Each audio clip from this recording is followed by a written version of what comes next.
잃어버린 영혼들을 위해서 우리가 하나님 앞에 먼저 부름받았습니다. 그리고 우리를 통해서 은사도 주시고 또 환경도 허락하여 주셨는데요.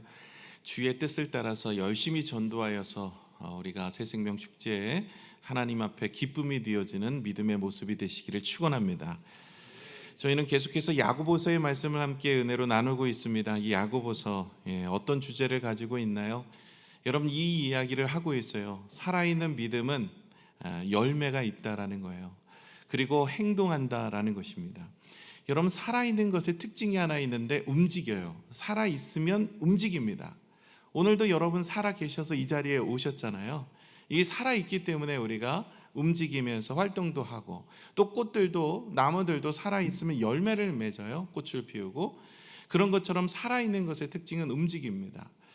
그거와 마찬가지로 야고보서에는 죽은 믿음은 있는데 죽은 믿음은 행동하지 않는데요. 그래서 믿음이 없는 자, 죽은 믿음은, 행함이 없는 믿음은 죽은 믿음이다, 이렇게 이야기합니다. 행동하지 않는 믿음은 죽었다라고 이야기합니다. 그럼 살아있는 믿음은 어떻게 하느냐? 살아있는 믿음은 행동한다는 거예요. 열매가 있다라는 것입니다. 뭔가를 향하고 뭔가를 이룬다는 거예요. 그래서 살아있는 믿음으로 사는 것이 어떤 삶을 살아낼 수 있는가, 이것을 이야기하고 있어요. 내가 살아있는 믿음이라면 그러면 어떤 행동을 하고 어떤 행동을 할 것인가, 이 부분들의 답을 주고 있는 것이 야고보서입니다. 그래서 저와 여러분이 살아있는 믿음, 정말 인격적으로 주님을 만나고 이 땅에서 그리스도인으로서 살아가야 되는데, 그 삶에 있어서 어떻게 행동하며 어떻게 살아갈 것인가, 정말 중요한 부분을 다루고 있기 때문에 이 야고보서는 우리에게 그 해답으로 말씀하시는데, 저와 여러분이 그 은혜를 누리시기를 부탁을 드립니다. 지난주에 이어서 오늘 두 번째 시간인데, 야고보서 저자가 누구라 그랬죠? 야고보서 저자는 야고보입니다. 야고보. 하나님께서 야고보에게 성령의 감동을 주셔서 글자나 모든 것들을 다 하나님이 지명하여 주시고, 그 성령의 감동을 받고 그 모든 것들을 써 내려간 것이 야고보예요. 그래서 이 야고보서의 저자는 야고보입니다. 여러분, 이 야고보서의 저자, 이 야고보에 대해서 말씀을 드리면서 지난주에 제가 성경에 야고보라고 나오는 사람이 총 4명입니다 라고 말씀을 드리고 3명만 소개를 해드렸어요. 그런데 아무도 저에게 오셔서, 왜 목사님 4명이라고 해놓고 3명만 이야기를 하시고 1명 얘기 안 해주셨습니까? 하고 따지는 분이 안 계세요. 제가 그래서 의구심이 들었어요. 잘 듣고 있으신가? 여러분, 4명이 나와요. 4명이. 야고보라는 이름을 가진 사람이 4명이 나오는데, 제가 3명을 소개시켜드렸는데 3명 중에 2명은 예수님의 제자라 그랬어요. 예수님의 제자 12명 중에 그 12명 안에 2명이 그 야고보라는 이름을 가졌어요. 동명이인입니다. 하나는 세베대의 아들 야고보, 또 하나는 알피오의 아들 야고보입니다. 여러분이 베드로, 야고보, 요한, 이렇게 3사람을 예수님께서 특별히 12 제자 중에 가까이 두셨거든요. 그 가까이 두셨던 베드로, 야고보, 요한, 이 야고보, 요한은 형제인데 세베대의 아들이에요. 그리고 또 하나는 알페오의 아들 야고보가 있습니다. 그래서 2명은 설명을 해드렸고, 또 1명은 누구라 그랬죠? 예수님의 동생 야고보라고 말씀드렸어요. 그 동생 야고보가 오늘 이 야고보서를 썼다라고 말씀을 드렸어요. 그럼 1명 어디 있어요? 1명 설명을 안 했는데 전혀 궁금하지 않으셨어요? 별로 궁금 안 해요 이러면서 듣고 계시는 거 아니세요? 여러분, 1명은요 신약이 아니라 구약에서 찾으셔야 돼요. 구약에서 찾아야 되는데, 여러분이 잘 아는 사람 중에 한 사람입니다. 여러분이 늘 묵상했던 사람인데 그 이름이 약간 다르게 표현이 돼 있어서 여러분이 잘 이해를 못 하실 수 있어요. 누구냐면 야곱입니다. 야곱이라는 이름이 히브리식 이름은 야곱이고요, 이게 헬라식 이름은 야고보입니다. 그래서 야고보라는 이름을 가진 사람이 4명 등장하는데, 구약에 1명, 신약에 3명입니다. 그렇게 해서 이 야고보라는 이름을 가진 사람이 이것을 썼어요. 근데 그 야고보의 이름이 누구라고요? 예수님의 동생 야고보가 썼어요. 그러면 예수님 동생이 몇 명이에요? 예수님 동생 몇 명이에요? 아니 내 동생도 몇 명이지 요즘 가물가물해. 아니면 남의 동생까지 신경을 써야 돼요, 목사님. 할 수 있는 예수님 동생 몇 명일까요? 마태복음 13장 55절을 보시면 남자 동생들만 이렇게 이름이 나와 있어요. 같이 읽어볼까요? 시작. 이는 그 목수의 아들이 아니냐. 그 어머니는 마리아. 그 형제들은 야고보, 요셉, 시몬, 유다라 하지 않느냐. 몇 명이에요? 4명이에요. 야고보가 첫째고요. 그러니까 예수님이 첫째고 두 번째가 야고보예요. 그 다음에 요한이요. 그 다음에 시몬이요. 그 다음에 유다예요. 유다도 유다서를 쓰잖아요. 그래서 첫째하고 마지막은 이게 서신서를 써요. 둘째 그리고 요셉이나 시몬은 이게 예수님 제자 요셉 시몬 아닙니다. 베드로의 원래 이름은 시몬이었고 예수님이 베드로를 이름을 지어준 거잖아요. 베드로 원래 이름은 시몬이에요. 그 시몬 아니냐? 요셉도 그 요셉 아닙니다. 둘 다 달라요. 그냥 우리로 말하면 철수, 영수, 아니면 영숙이 이런 뜻처럼 많은 이름의 그 당시에는 동명이인들이 참 많았습니다. 우리 교회도 있잖아요. 저는 임재성 A, 임재성 B도 계세요. 그래서 그렇게 이제 이름이 이제 동명이인들이 있는데 여기는 이제 야고보가 오늘 썼다 그랬어요. 근데 이 야고보 예수님 동생 언제 인격적으로 주님을 만났을까요? 예수님이 30세가 될 때까지 이렇게 동생들과 같이 지냈어요. 무려 이 예수님은요, 이 남자 동생들만 있는 게 아니에요. 여자 동생들도 있었어요. 그래서 성경학자들이 대체로 이 여자 동생들은 몇 명인지 정확하게 성경은 나오지 않지만 대략 2명 이상으로 봐요. 그래서 예수님이 가족들이 누구냐면 아버지는 일찍 돌아가세요. 요셉은 일찍 어렸을 때, 예수님 어렸을 때 돌아가시고 어머니와 7명의 이상 되어지는 가족이 살고 있었어요. 그 당시에는 어머니가 경제활동을 할 수가 없어요. 여자분들이 경제활동을 하지를 못해요. 그래서 참 어려운 시대였는데 그때 예수님께서 가정의 가장으로서 어렸을 때부터 목수의 일을 하면서 어머니 모시고 6명의 자녀들을 돌보면서 그렇게 살았던 거예요. 그러니 얼마나 힘들고 어렵게 사셨겠어요? 그러니 우리의 고통과 어려움을 주님은 잘 아신 거예요. 나이가 30세 때까지, 주님이 때가 이를 때까지 주님께서는 자신의 모습을 나타내지 않으시고 그렇게 가난하고 어려운 나사렛이라는 그 시골 동네에서 정말 우리로 말하면 깡촌이거든요. 나사렛이라는 곳이 그곳에서 그렇게 자라났어요. 그래서 나중에 이제 나다나엘 얘기하지 않습니까? 무슨 나사렛이라는 곳에 선한 것이 날 수 있느냐 이런 얘기하거든요. 그 정도로 나사렛이라는 지역 자체가 상당히 가난하고 또 가난하고 그런 가난한 지역이에요. 그래서 갈릴리 지역 중에 정말 가난한 지역이 나사렛인데 그곳에서 예수님께서 베들레헴에서 태어나셔서 나사렛 곳에서 자라나시면서 그것도 목수의 아들, 당시의 목수는요 가장 허드렛 일을 하는 거예요. 지금은 목수가 집을 짓고 뭐 하잖아요. 그 당시에는요 문이 잠기면 목수를 불러요. 화장실이 막히면 목수를 불러요. 짐을 옮기려면 목수를 불러요. 목수가 그런 허드렛 일을 다 하는 거예요.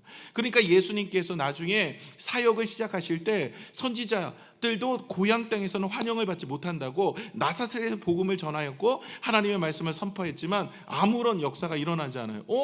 제 엊그제 우리 집에 화수도 뚫었던 저 친구 저기 예수 아니야? 이렇게 보니까 안 되는 거예요. 예수님께서 하나님의 아들이라고 오셨는데 갑자기 이제 나이 30세가 되어지고 주님의 부르심의 뜻을 따라서 이제 그 전까지는 완전한 인성을 가지시고 이 땅에 계시다가 그렇게 감당을 하셨는데 보지를 못하는 거죠. 예수님이 누구이신지. 그러니 동생들도 마찬가지예요. 가족들 마리아까지도요, 어머니까지도 예수님이 하나님의 아들이라고 하는 부분에 있어서 의구심이 있었습니다. 그래서 지난주에 우리 같이 나눴던 것처럼 요한복음 7장에 13절에서 15절에 보시면 이 제자들조차도 예수님의 사역들의 모습을 의심하여 믿지 않았더라라고 표현이 정확하게 되었어요. 그러면 예수님의 제자들이 예수님의 동생이 언제 주님을 인격적으로 영접하고 그렇게 변화되어서 성경을 쓸 수 있는 믿음의 존재가 되었냐고요? 이때는 제가 지난주에도 같이 나누었던 것처럼 예수님이 부활하시고 그들을 만나셨을 때 그들이 비로소 그 부활의 주님을 인격적으로 만나고 변화되어서 놀라운 일들을 합니다. 그리고 예수님이 승천하시고 나서 성령이 임할 때 마가의 다락방에서 120명의 성도들이 함께 모여서 기도하기를 힘씁니다. 성령이 임할 때까지 그 자리에 예수님의 동생들도 함께합니다. 자, 이 사건은요 사도행전 1장 12절에서 14절에 나오는데 같이 한번 읽어볼게요. 시작. 제자들이 감람원이라 하는 산으로부터 예루살렘에 돌아오니 이 산은 예루살렘에서 가까워 안식일에 가기 알맞은 길이라. 들어가 그들이 요한은 다락방으로 올라가니 베드로, 요한, 야고보, 안드레와 빌립, 도마와 바돌로메, 마테와 및 알페오의 아들 야고보, 시알롯인 시몬, 야고보의 아들 유다가 다 거기 있어 여자들과 예수의 어머니 마리아와 예수의 아우들과 더불어 마음을 같이하여 오로지 기도에 힘쓰더라. 아멘. 이 마가의 다락방 120명 안에 지금 어머니 마리아도 있고요, 그의 아우들도 함께 있었던 것을 성경은 기록하고 있어요. 그러니 그들이 이제는 정말 제자들처럼, 사도들처럼 하나님의 은혜가 충만하여서 이제 초대교회에 없어서는 안 될 인물이 됩니다. 그래서 성경에 보시면 뭐 사도도 이야기가 나오지만 장로에 대한 이야기가 나와요. 그 직분을 누가 감당하냐? 이런 사람들이 감당을 하게 됩니다. 예수님의 동생들 같은 사람들이요. 그래서 여러분 잘 아는 이 안디옥 교회에서 복음을 전하여서 이제 이방 사람들이 교회로 들어왔는데 할례를 받아야 되느냐 말아야 되느냐 이 문제 가지고 논쟁이 벌어졌잖아요. 그래서 바나바하고 바울이 안디옥 교회에서 예루살렘 교회로 파견을 갑니다. 그곳은 사도들이 있기 때문에 이제 이방인들이 할례를 받아야 되느냐 말아야 되느냐 이 문제의 결론을 내야 되거든요. 그래서 바나바하고 바울이 이제 예루살렘 교회에 가서 이제 거기에서 지금 이방인들이 돌아오고 있는데 그들은 유대인들이 아닙니다. 그들이 할례를 받아야 됩니까? 라고 이야기를 하죠. 그랬을 때 이제 거기서 여러 가지 토론을 하면서 이제 결론으로 만들어낸 것은 할례는 구원으로 나아가는 길이 아니다. 할례는 유대인들은 받는 것인데 마음의 할례를 받아야 되고 이방인들은 할례를 받을 필요가 없다. 이 결론을 내리죠. 이 결론을 내린 주요하게 역사했던 사람이 누구냐면 예수님의 아우 야고보예요.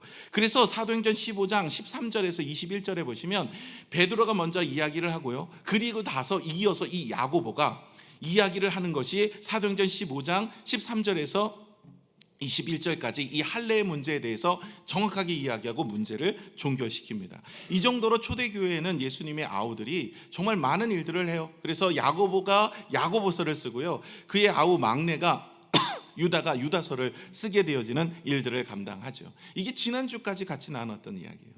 그리고 이제 발신자가 누구라고 얘기했어요. 1절을 같이 한번 볼까요? 발신자와 수신자가 나오는데요, 우리 본문 1절 한번 보여주세요. 함께 읽겠습니다. 시작. 하나님과 주 예수 그리스도의 종 야고보는 흩어져 있는 12지파에게 문안하노라. 먼저 자신이 발신자는 야고보예요. 이 편지를 이제 하나님이 주시는 마음의 감동으로 쓰였던 이 편지를 누가 쓰고 있냐면 발신자인 야고보가 쓰고 있죠. 자신을 누구라고 소개하고 있어요? 하나님과 주 예수 그리스도의 종이다라고 소개하고 있어요. 종은 누구에게 종속되어졌고 나의 삶은 나의 것이 아닙니다. 이제 하나님의 것입니다. 예수 그리스도의 것입니다라고 고백하는 자신의 모습, 겸손하게 자기를 밝히고요. 그리고 나서 수신자는 누구예요? 흩어져 있는 12지파라고 이야기합니다. 흩어져 있는 디아스포라, 흩어져 있는 12지파에게 이제 이 편지의 복음서가 이 내용이 전해지기를 원하고 있어요. 유대인들만 해당되는 것이 아닙니다. 그들을 통해서 그 12지파에 흩어져 있는 많은 유대인들이 복음을 전해서 우리에게까지 지금 왔잖아요. 지금 우리 모두를 총칭하여 믿음의 사람들을 흩어져 있는 12지파라는 의미 속에 담아볼 수 있는 것이죠. 그래서 수신자는 누구냐? 우리라는 거예요. 발신자는 누구예요? 성령의 감동을 입고 자기를 종이라 칭하는 야고보라는 거예요. 그것을 통해서 우리는 하나님의 말씀을 듣고 이 땅에서 주제가 뭐라 그랬죠? 야고보서 어떻게 믿음의 사람들, 살아있는 믿음의 사람들을 어떻게 행동할 것인가에 대한 부분들의 답을 얻기 위해서 우리는 야고보서를 살펴보고 있는 중입니다. 먼저 이렇게 1절을 자신의 모습과 그리고 누가 들어야 되는지 발신자와 수신자를 밝히고 나서 첫 마디가 무슨 말을 하냐면 시험에 대한 이야기예요. 여러분, 예수 믿고 정말 중요한 것은 복을 받아야 돼요. 그런데 또 하나의 중요한 것은 무엇이냐면 시험에 들면 안 돼요. 그게 얼마나 중요한지 오늘 야고보서는 가장 중요하게 첫 이야기가, 첫 마디가 바로 시험거리에 대한 이야기를 하고 있어요. 저도 신앙생활 해보니까, 또 믿음생활하고 목회를 해보니까요, 무엇이 정말 신앙생활, 믿음생활 중요하냐면 시험거리더라고요. 이 시험이라는 것이 정말 중요해요. 여러분, 아무리 신앙생활 오래 하고요, 이전에 내가 역사를 이루고 하늘의 능력을 행하고 놀라운 일들을 감당해도요, 시험 들면 다 끝나더라고요. 시험 들면 내가 모태신앙이든 모태신앙이든 못된 신앙이든 다 끝나요. 그냥 시험 들면 끝나요.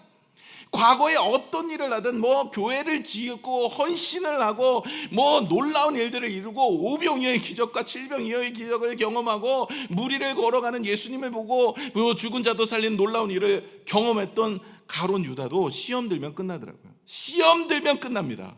그래서 성경은 뭐라고 얘기합니까? 너희가 시험에 들지 않도록 깨어서 기도하라. 예수님은 제자들에게도 부탁을 하고 십자가에 달려 돌아가실 때 제자들은 다 시험 들어서 떠나가 버린 인생이 되었어요.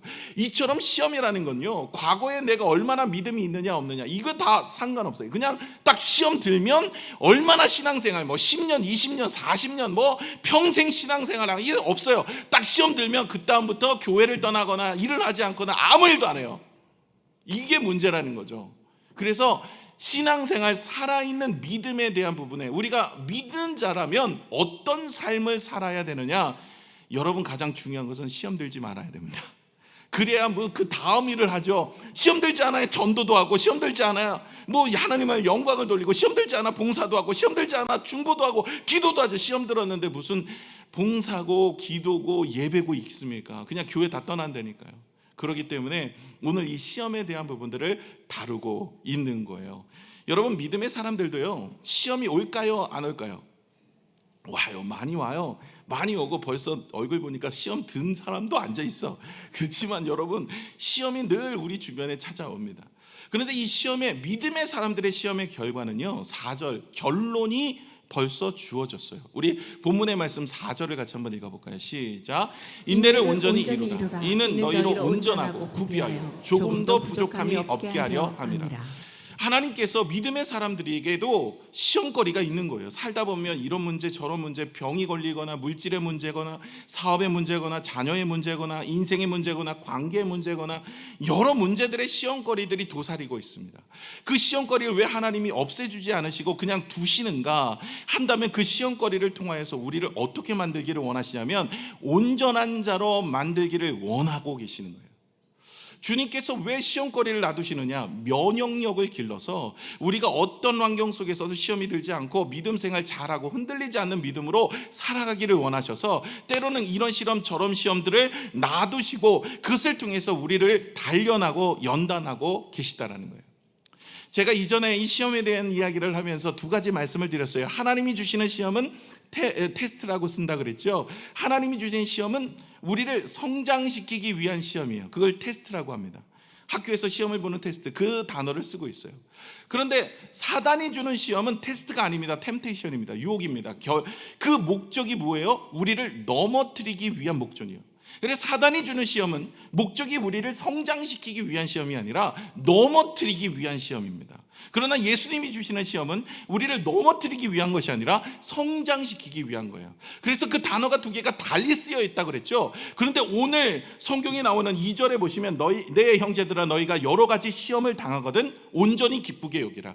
여러 가지 시험을 당하거든 온전히 기쁘게 여기라 해서 여러 가지 시험을 당하거든의 이 시험은 그럼 테스트냐 템테이션이냐, 하나님이 주신 테스트냐 아니면 사단이 주는 유혹이냐에 대한 부분에 있어서 이 헬라어는 독특합니다. 페리라스모스라는 단어를 쓰고 있어요. 페리라스모스라는 단어는요, 두 개가를 다 합쳐 가지고 있어요. 하나님이 주는 시험이기도 하고 사단이 주는, 때론 죄에 대한 시험거리가 되어지는 시험이기도 합니다. 이 두 가지를 같이 가지고 있는 단어예요. 그럼 어떻게 분별할 수 있느냐? 이것은 문맥을 보고 분별을 해야 되는데 성경에 이 두 개가 다 들어가 있습니다. 부정적으로 쓰일 때는 이게 죄에 대한 유혹이에요. 이것을 주의하라는 것이죠. 어디에 나오냐면 여러분이 잘 아는 고린도전서 10장 13절이에요. 우리 같이 고린도전서 10장 13절 한번 읽을게요. 시작. 사람이 감당할 시험 밖에는 너희가 당한 것이 없나니 오직 하나님은 미쁘사 너희가 감당하지 못할 시험 당함을 허락하지 아니하시고 시험 당할 즈음에 또한 피하기를 내사 너희로 능히 감당하게 하시느니라. 아멘. 하나님께서는 감당 못할 시험을 우리에게 허락하시 하셨는다. 여기서 말하는 시험은 무엇이냐면 부정적으로 쓰여서 사단의 유혹입니다. 다시 말해 죄에 대한 유혹을 이렇게 이야기하고 있어요. 어떻게 할 수 있느냐고요? 여러분, 이 고린도전서 10장을 고린도전서를 쓴 사람은 바울입니다. 이 바울이 10장 안에 이 13절 전에 이 죄에 대한 유혹에 대해서 이야기를 하다가 이 13절이 나와 있기 때문에 문맥으로 보면 무엇을 이야기하냐면 죄 유혹은 우상숭배, 음해, 주를 시험하고 원망하는 것, 이것이 바로 죄로 인한 유혹이에요. 그러니까 우리가 죄로 인한 유혹, 우상숭배나 음행을 하거나 혹은 주를 시험하거나 원망하는 일, 이런 모든 것들이 시험거리인데 이건 죄로 인한 시험거리예요. 하나님이 주신 게 아니에요. 그것을 통해서 하나님은 어떻게 해요? 감당할 수 있는 힘을 주시고, 그리고 피할 길을 내어주신대요. 시험 들 때쯤 되면. 근데 제가 오늘도 아침에 이거 묵상하면서 하나님 앞에 그랬어요. 하나님, 저는 이 끝에 역전의 하나님 이거 별로 안 좋아합니다. 역전 이거 하지 마세요. 왜냐하면 여러분, 축구 경기가 90분 경기인데 여러분, 축구에서 역전하면 기분 좋죠, 마지막은. 그런데 중간에 피가 말라. 아니 3대 0으로 지다가 막 마지막 후반전 43분에 막 골을 넣어 그러고 나서 마지막에 역전을 해서 그러면 기분 엄청 좋죠. 그런데 90분 피말라. 그래서 저는요, 처음부터 주세요. 그냥 아니 역전하지 말고 처음부터 주세요. 저 시험 듭니다 이러면서 하나님 앞에 기도할 수밖에 없어요. 아니 이게 뭐 보면 마지막에 희한하게 하나님은 마지막에 역사를 하세요. 그래서 저는 하나님 앞에 기도해요. 하나님, 저 못 견딥니다. 약한 거 아시죠? 바로 뭐 저 시험 들 수 있습니다. 피할 길 빨리 주시는 게 좋을 것 같습니다. 이러면서 기도하는데 하나님께서는 시험 들 쯤에 피할 길을. 근데 이 시험은 무엇이에요? 죄로 인한 유혹이에요. 이것을 이길 힘을 하나님께서는 주신다라는 거예요. 그럼 두 번째는 무엇이냐면 긍정으로 쓰여진 시험입니다. 이게 오늘 우리가 보고 있는 시험이에요. 우리의 인생에 있어서 관계의 문제, 자녀의 문제, 뭐 건강의 문제, 물질의 문제, 이런 문제들은 어떻게 보면 하나님께서 고쳐주실 수도 있고 회복해 주실 수도 있는데 놔두시는 거예요. 대표적인 예가 여러분 바울의 문제입니다. 바울이 얼마나 대단한 사람입니까? 신약의 27권 중에 13권을 하나님 앞에 성령의 감동을 입고 쓴 거예요. 그 정도로 바울은 신약 시대에 글을 빼놓고 설명하기가 참 어려울 정도로 하나님 앞에 귀하게 쓰임받았던 사람이 바울이었어요. 그런데 이 바울이 다른 사람들은 병을 낫게 합니다. 하나님의 복음을 위해서 뭐 매를 맞고 고초를 당하고 돌에 맞아 죽을 뻔하고 파선을 당하고 이러면서도 끝까지 복음을 위해서 헌신해요. 그런데 병이 있었죠. 자신의 지병이 뭐예요? 간질하고 안질이에요. 근데 하나님 앞에 기도를 했는데 안 들어주시는 거예요. 여러분 생각해 보세요. 여러분이 바울이라고 열심히 진짜 하나님의 일들을 위해서 충성했어요. 그런데 내 기도는 안 들어주고 다른 사람 기도는 들어주시는 거예요. 하나님, 내 질병 고쳐주세요. 이거 복음 전하는데 너무 힘듭니다. 간질과 안질 이거 얼마나 힘든지 모릅니다. 그랬더니 하나님 고쳐는 안 주시고 사람을 붙여주시는데 누가라는 의사를 붙여주시죠. 고쳐달라 그랬더니 하나님 안 고쳐. 3번을 구했는데 3번 다 주님은 내 은혜가 족하다 노라고 얘기합니다. 그럼 마음이 섭섭함이 들만해요. 그런데 바울은 그것이 은혜가 족하고 기쁨이다라고 얘기해요. 왜냐하면 하나님 앞에 이렇게 바울처럼 열심히 쓰임을 받았어요. 그리고 나서 자신이 고침을 받고 모든 것이 잘 되면 어떤 일이 일어나냐면 교만이 일어날 수 있습니다. 그러면 다른 사람은 은혜로 일어나고 구원으로 이끌어가고 자기가 교만하여서 버림바 되어질 수 있는 인생이 되어지기 때문에 사실은 바울이 그 부분 때문에 자기가 하나님 앞에 받은 은혜가 족하다. 오히려 이 일로 인하여서 내가 겸손해졌다라고 이야기합니다. 저와 여러분이 때로는 이런 일 저런 일 이런 문제 저런 문제 당할 때가 있습니다.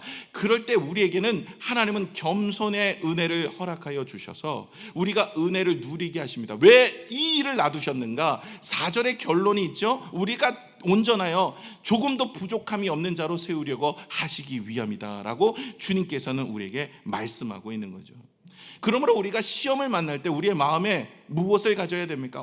왜 이렇게 나는 시험거리가 많아? 이게 아니라 시험을 만날 때 어떻게 하라고요? 기뻐하래요. 왜요? 그 기쁨의 결과가, 이 시험의 결과가 우리가 온전히 그 시험을 이기게 되어지면 그 결과는 무엇입니까? 성령의 감동과 은혜로 인하여서 우리가 축복과 은혜를 누리기 때문에 그렇습니다. 저와 여러분의 인생 하나님께서 우리를 세워가시고 은혜를 주실 줄로 믿습니다. 시험이 그러면 언제 끝날까요? 여러분, 시험 언제 끝나요? 시험은요, 피하면 안 끝나요. 통과해야 끝납니다. 여러분, 고3 아이들이 수능 합격해야 시험 안 보는 거예요. 여러분, 만약에 통과 안 하면 계속 수능 치는 겁니다. 1수, 2수, 3수, 4수 뭐 이렇게 하면서 계속 시험을 치러야 되는 거예요. 저와 여러분이 시험은요, 피하는 게 아니라 통과해야 돼요. 사단이 주는 시험은 피하지만 하나님이 주신 시험은 통과해야 됩니다. 이 점 꼭 기억하시기를 부탁을 드립니다.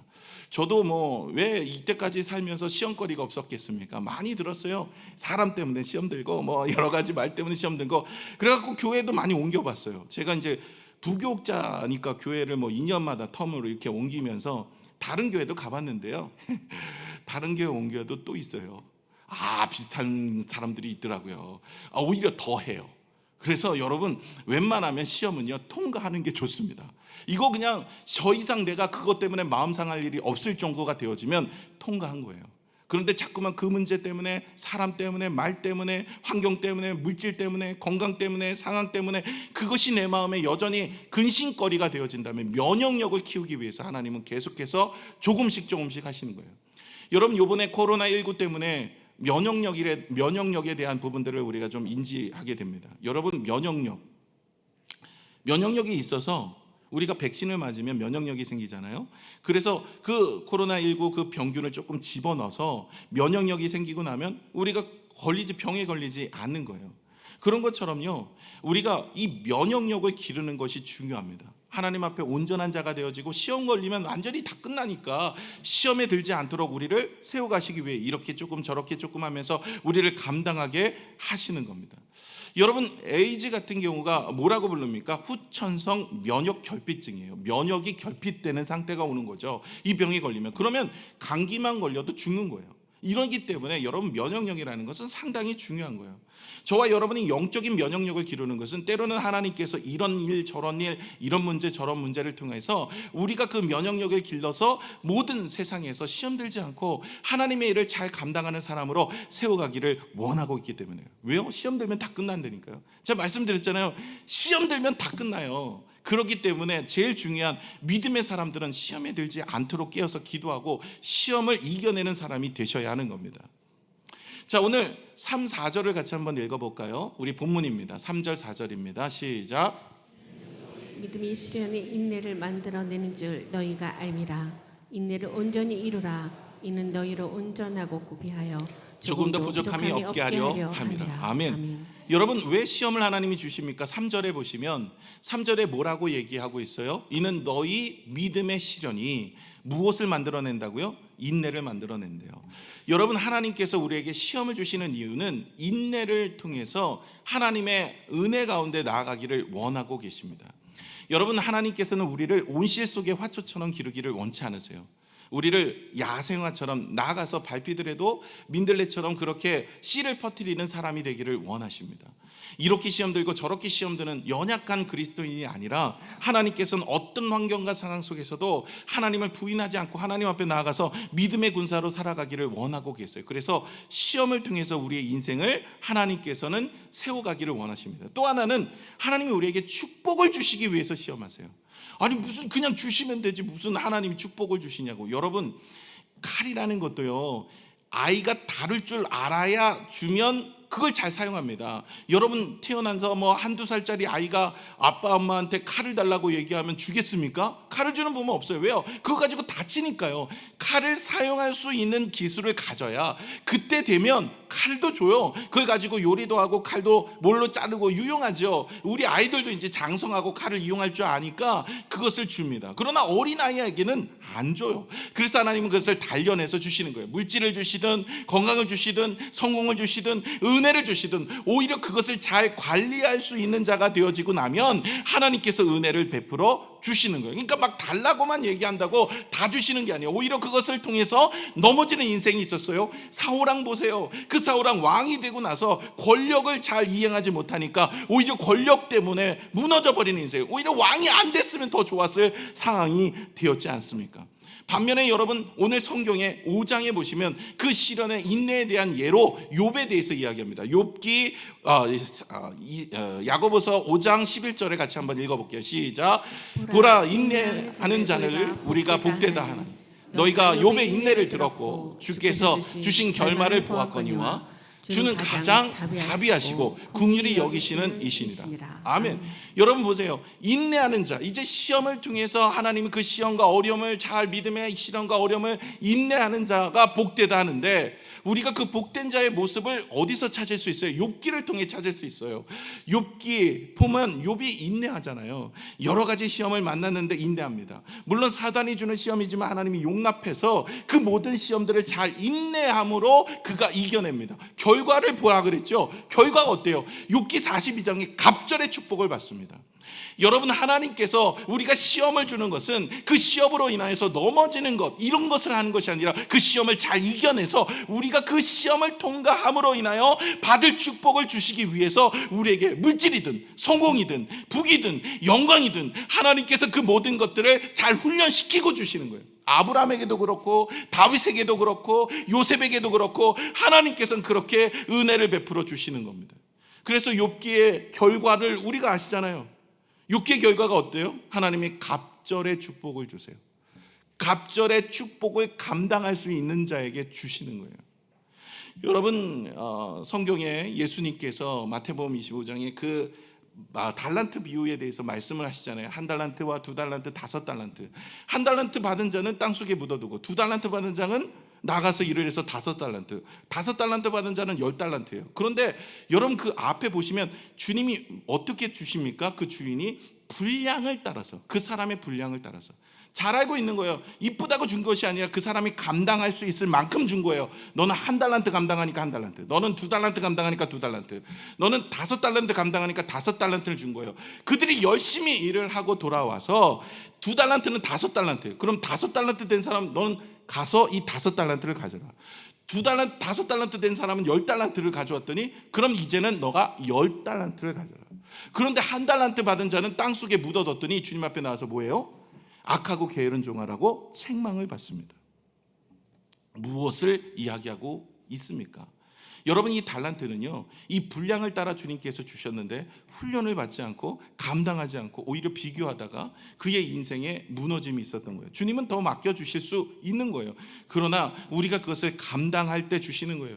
저와 여러분이 이런 시련 저런 시련 이런 상황 되어지면 우리가 그것을 기쁘게 여겨야 할 것은 그것을 잘 감당하여서 하나님의 은혜 가운데 서야 될 수 있다라는 거예요. 여러분, 요셉이 되고 싶으세요? 요셉의 축복을 받고 싶으십니까? 요셉이 총리가 되고 축복을 많이 입었잖아요. 그래서 나도 요셉의 축복을 입고 싶다. 그럼 요셉이 받은 시험도 받으실 수 있으신가요? 쉽지 않아요. 그렇죠? 첫 번째는 형제들한테 미움을 받고 팔려야 돼요. 보디발 장군의 집에 가서 종살이도 하셔야 되고 누명을 써서 감옥에도 들어가셔야 돼요. 이 쉬운 얘기가 아닌 거예요. 그렇게 감당이 되어져서 하나님은 그의 나이 30세에 총리가 되게 하셔요. 다윗의 축복을 받기를 원하십니까? 다윗처럼 하나님 앞에 쓰임받고 왕이 되어서, 혹은 왕이 되지 않더라도 다윗처럼 귀한 사람이 되고 싶으세요? 그럼 다윗의 시험을 통과해야 되는데 다윗이 어떤 시험을 받았어요? 그의 나이 13세 기름 부어 받았지만 그가 왕이 될 때는 나이가 33살이었어요. 그때까지 그는 20여 년 동안 뭐를 했습니까? 쫓겨야 돼요. 고통을 당해야 돼요. 어려움을 당했어요. 그런 시험들을 다 통과하니까 은혜가 된 거예요. 여러분, 우리가 하나님 앞에 쓰임받기 위해선, 또 하나님 앞에 귀한 일들을 감당하기 위해선 하나님이 이런저런 모습으로 우리를 시험하사 우리를 온전한 자로 만들어 주신다라는 것입니다. 여러분, 아브라함이 100세의 아들을 주셨어요. 만약에 100세 주시지 않고 76세 정도 때 바로 출발하고 나서 주셨으면 어떤 일이 일어났을까요? 저는 적어도 아브라함이 믿음의 조상처럼 그 믿음이 단단함이 없었을 것이라 봅니다. 그는 100세 때가 되었을 때 모든 것을 하지 못하는 나이, 이제는 아내가 경수가 끊어지고 전혀 자녀를 낳을 수 없는 그 시점이 되어졌을 때 하나님이 주셨고, 25년의 그 연단과 고단을 통하여서 생명의 주인은 하나님이시라는 것을 깨닫고, 내가 한 것이 아니라 하나님이 하셨다는 믿음의 고백을 통해서 연단을 받아 인내함으로 얻어진 것이 이삭입니다. 그리고 그 이삭이 그렇게 얻어졌으니 그의 나이 116세 때 나아가서 모리아산에서 바칠 수 있었던 거예요. 왜요? 하나님께서 다시 살릴 수 있다라는 믿음의 확신이 그에게 있었기 때문에 그렇습니다. 여러분, 우리가 이런 시험 저런 시험을 온다면 한 가지는 우리를 단련하여서 온전한 자로 만들기를 원하고 계세요. 그것을 통과하게 되어지면 하나님 갑절의 축복을 주십니다. 그렇기 때문에 하나님이 주시는 시험들은, 하나님 주시는 연단들은, 하나님 앞에 주시는 그 마음은 우리가 기쁨으로 여겨야 돼요. 왜요? 그것을 통해서 하나님은 우리를 세워가기를 원하고 계십니다. 그러나 기도했는데도 자꾸 주시지 않아요. 그렇다면 여러분, 한번 자신을 돌아봐야 돼요. 분명히 그것을 받으면 우리는 하나님 앞에 욕보이는 인생으로 살아갈 수 있어요. 오히려 그것을 얻으면 우리는 연약한 자로 전역할 수 있습니다. 충분히 하나님께서 우리를 준비시키고 나서 우리가 단단한 믿음의 모습이 되어지고 그것을 감당할 때 주신다는 것을 여러분, 성경은 우리에게 일러주고 있다라는 거예요. 그래서 여러 가지 정말 믿음의 사람들이 이렇게 저렇게 하나님이 만들어 주시는 겁니다. 그러므로 여러분, 우리가 어떻게 해야 됩니까? 시험에 들지 않도록, 시험은 오나 시험에 들지 않도록 끼어서 기도하여 하나님의 뜻이 무엇인지를 알고 인내하여 그 기도하여 시험을 이겨야 됩니다. 4절을 한번 볼까요? 우리 4절, 앞에가 좀 더운데 에어컨을 좀 틔워주시면 감사하겠습니다. 더 높여주세요. 4절 한번 읽겠습니다. 시작. 인내를 온전히 이루라. 이는 너희로 온전하고 구비하여 조금도 부족함이 없게 하려 함이라. 아멘. 여러분, 인내를 어떻게 하래요? 온전히 이루래요. 여러분, 시험이 오면 인내하고 이겨야 되는 거예요. 여러분, 시험이 들면요, 피하는 게 상책이 아닙니다. 여러분, 사단이 주는 시험은 피해야 돼요. 그러나 하나님이 주시는 시험은 온전히 인내하고 이겨야 되는 거예요. 고3 학생이 수능 시험이 힘들고 무섭다면 여러분, 대학에 들어갈 수가 없죠. 피하면 못 들어가는 거예요. 그 받을 축복을 누리지 못합니다. 저도요, 제일 무서운 게 시험이었어요. 힘든 게 시험이에요. 옛날에는요, 여러분, 여자분들은 시어머니가 힘들지만 저는 시험이 힘들었어요. 그래갖고 어떤 분들은 시가 싫어갖고 시편도 안 읽잖아요. 그런데 여러분, 우리가 이 시험에 대한 거, 저는 어렸을 때부터 선생님이 시험 본다 그러면 얼마나 싫었는지 몰라요. 그런데 시험을 통과하지 못하면요, 아무리 힘든 시험이라도 우리가 시험을 보고 통과해야지 그 다음 단계를 가는 거지, 시험이 무섭고 힘들다고 피해버리면요, 여러분, 그러면 시험을 통과하지 못하면 여전히 그 사람은 다음의 축복을 누리지 못하는 거예요. 아브라함도 시험에 통과했죠. 그 이삭을 바치는 시험이요. 요셉도 통과했죠. 다윗도 통과했죠. 모세도 통과했죠. 제자들도 마찬가지요. 하나님은 여전히 우리를 시험하사 우리의 인생에 있어서 이런저런 모습으로 말씀하시고 그것을 통과할 때 그 이상의 축복을, 우리에게 갑절의 축복을 주신다. 오늘도 욥에 대한 이야기를 하시면서 그 축복을 주신다라고 말씀하고 계십니다. 로마서 12장 12절의 말씀도 한번 읽어볼까요? 시작. 소망 중에 즐거워하며 환난 중에 참으며 기도에 항상 힘쓰며. 여러분, 우리 믿음의 사람들은 소망 중에 즐거워하셔야 되고 환난 중에 참아 인내하셔야 돼요. 그리고 항상 기도하시는 거예요. 저와 여러분의 인생에 시험이 오면 다 넘어지고 쓰러지고 그런 인생 살아서는 안 돼요. 하나님이 주시는 이런 능력으로 우리가 이겨야 돼요. 아니, 신앙생활 그렇게 오래 했는데 사람 때문에, 말 때문에, 환경 때문에 넘어지는 시험이라면 아직도 어린아이 신앙을 가지고 있는 거예요. 저도 사실 그런 모습이래. 요즘에 늘 기도하고 있습니다. 이게 답이 없어요. 그냥 기도하는 것밖에 답이 없어요. 내가 시험을 이기는 건 방법은 딱 하나예요. 하나님의 능력으로 밖에는 시험 못 이기겠더라고요. 여러분, 성경에도 나오는 거예요. 시험 이기는 방법은 딴 게 없어요. 성경 많이 읽는다고 이기지 않습니다. 시험 이기는 방법은 딱 하나, 기도예요. 여러분, 시험 드셨습니까? 옆에 계신 분 얼굴 한번 보세요. 시험 어때요? 이긴 것 같으세요? 들었던 것 같으세요? 아직 안 온 것 같은 천진난만하십니까? 여러분, 지금도 시험 드신 분들도 계실 수 있고요, 시험 때문에 힘든 분들도 계실 수 있습니다. 그러나 여러분, 이기십시오. 하나님이 여러분에게 갑절의 축복을 준비해 주시는 줄로 믿습니다. 하나님은 영적 면역력을 키워가기를 원하십니다. 예배소서 4장 12, 13절을 같이 한번 읽어볼까요? 시작. 이는 성도를 온전하게 하여 봉사일을 하게 하며 그리스도의 몸을 세우려 하십니다. 우리가 다 하나님의 아들을 믿는 것과 아는 일에 하나가 되어 온전한 사람을 이루어 그리스도의 장성한 분량이 충만한 데까지 이르니. 온전한 사람을 이루는 거 하나 되는 거예요. 하나 되는 거. 여러분 교회에서 하나 돼서 하나님의 일들을 감당하고 주 앞에 하나됨을 이루는 온전한 사람이 되셔서 하나님의 몸된 교회를 세워가는 것이 예배소서 말씀인 거예요. 거기는 하나님이 은사도 주시고 우리가 하나됨을 이루어서 하나님 앞에 나아가는 거예요. 그게 시험이 들지 않는 거예요. 빌립보서 3장 12절의 말씀도 한번 읽어볼까요? 시작. 내가 이미 얻었다 함도 아니요 온전히 이루었다 함도 아니라 오직 내가 그리스도 예수께 잡힌 바 된 그것을 잡으려고 달려가노라. 여러분 온전함을 이루었다 함도 아니에요. 바울은 여전히 온전한 자가 되기 위해서 끝까지 달려가는 사람이 되었던 거예요. 평생 가야 되는 일이라 하는 얘기입니다. 골로새서 1장 28절입니다. 함께 읽겠습니다. 시작. 우리가 그를 전파하여 각 사람을 권하고 모든 지혜로 각 사람을 가르침은 각 사람을 그리스도 안에서 완전한 자로 세우려 함이라. 여러분 온전한 자, 완전한 자에 대한 이야기가요 성경에 숱하게 나와요. 그 중에 몇 개만 뽑은 거예요. 여러분 우리가 하나님 앞에 부름받아서 이 땅에 살아가는 동안 온전한 자가 돼야지. 시험 들어갖고 낙심하고 절망하면 되겠습니까? 아무 일도 안 된다니까요. 봉사한 거 다 놓고 아무 일도 안 돼요. 교회도 떠나고 그러면 하나님이 일 안 되잖아요. 주의 영광 위에 살아갈 수 없잖아요. 어떻게 해야 돼요? 우리가 기도함으로 시험을 이겨야 돼요. 그래서 제가 지난 금요일 날도 얘기를 드린 게 시험 든 게 절대 좋은 얘기가 아니라고요. 시험 들었다는 얘기는 나는 어린아이 신앙입니다 이 얘기를 하고 있다는 얘기라는 거예요. 반증이. 여러분 시험 든 건 자랑이 아닙니다. 시험 든 건요 기도하여 시험을 이기라고 하나님이 우리에게 주신 겁니다. 그것을 여러분이 이기셔야 돼요. 여러분 히브리서 10장 26절을 같이 한번 읽을게요. 10장 26절 시작. 우리가 진리를 아는 지식을 받은 후 짐짓 죄를 범한 즉 다시 속죄하는 제사가 없고. 하나님께서 우리의 인생에 있어서 우리의 인생 가운데 오늘 히브리서 말씀의 내용이 조금 잘못된 것 같아요. 제가 다른 부분으로 좀 할 것 같은데 죄송합니다. 하나님께서는 우리에게 은혜를 주셔서 우리에게 있어서 죄를 범하지 않도록 우리를 붙들어 주십니다. 우리가 믿음으로 우리가 약속을 따라 견뎌 이겨서 주님이 주시는 축복과 은혜를 누려야 됩니다. 여러분 아브라함도 100세의 아들을 얻었어요. 그것은 인내함으로 얻었습니다. 그는 오양 땅으로 돌아가지 않았어요.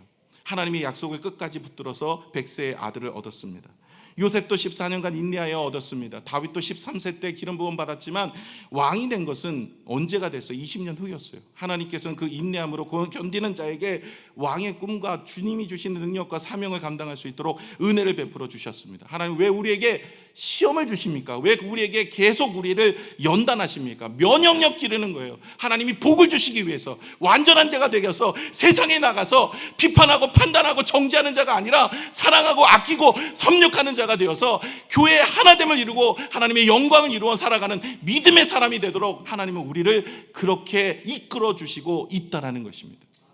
그러니 자신을 평가해 봐야 돼요. 내가 지금 시험 들어 있는지 아니면 여전히 시험을 받고 시험을 통과하고 있는지 아니면 시험을 이겼는지 여러분 우리가 늘 깨어서 기도하여 하나님이 주신 약속을 누리는 믿음의 성도들 되시기를 축원합니다. 기도하겠습니다.